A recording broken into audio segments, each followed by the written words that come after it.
I know, but if Harley does it, it'll just get all fucked up. I know, I moaned again, but I hate it. What do you hate? Jake wandered up to the counter and rested his arm on it. Lily turned to him with a big smile and pushed her hair away from her face. The bar order.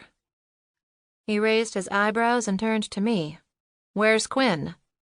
Well, damn, he remembered her name. Sick, I replied, turning my head to the side. Who's supposed to do it in her absence? Harley, but she's not the best at it, Lily added lightly. She was also understating quite a lot. He looked at her. Isn't there anyone else who can do it? I have something I need Melly to do today, so she doesn't have the time. You do? I asked. What? His eyes met mine. I'll tell you in a minute. Where is Harley? I looked to Lily. She peered at her watch. She should be behind the bar restocking. If not, she'll be in the storeroom. Jake nodded once. Are you coming? He asked me. Sure. I shrugged, standing up straight. I guess. I shot Lily an uncertain look and followed Jake toward the bar. Why can't she do the order? He asked quietly, leaning into me. I shrugged again. I don't know, honestly. She's not the newest, but she's the most full-time except for Quinn. For some reason, she just can't get it right. Why? What does she keep messing up? The counts, mostly. I don't think she pays enough attention to what she's doing. Right.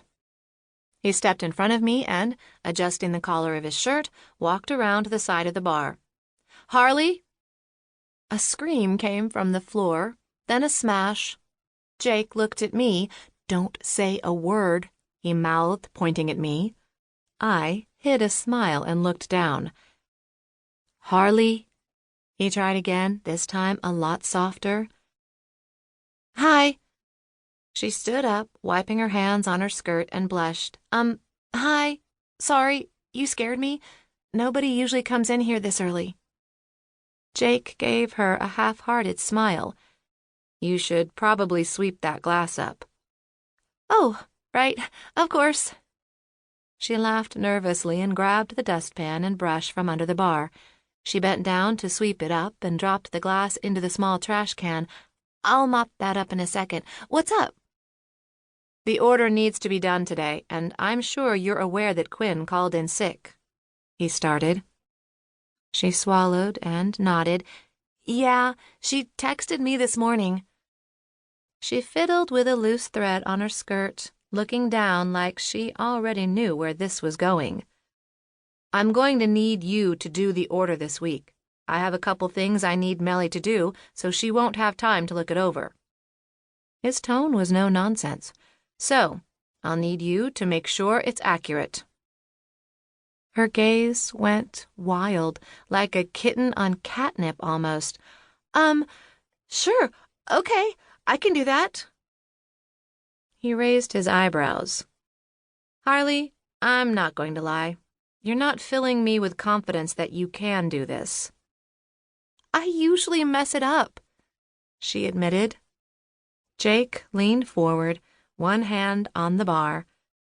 Then, don't. He turned to me. Melly, shall we? I gave Harley a sympathetic smile and followed him back to the office. That was a little blunt, I said when he'd shut the door behind me. I put my coffee and donuts on the desk and sat down, setting my purse on the floor. You could have been a little nicer. Jake dropped into his chair. No offense, Melly, but you being nice is why she's unable to do the order. She knows that either you or Quinn will pick up the slack if she gets it wrong. I couldn't argue with that. He was right. I'd been too soft on her as her boss. Instead of arguing, I sighed. This is the reason I started the employment review process. If doing the order in Quinn's absence is part of her job, then she has to be able to do it." He shrugged a shoulder and reached for a take-out cup of coffee on his side of the desk.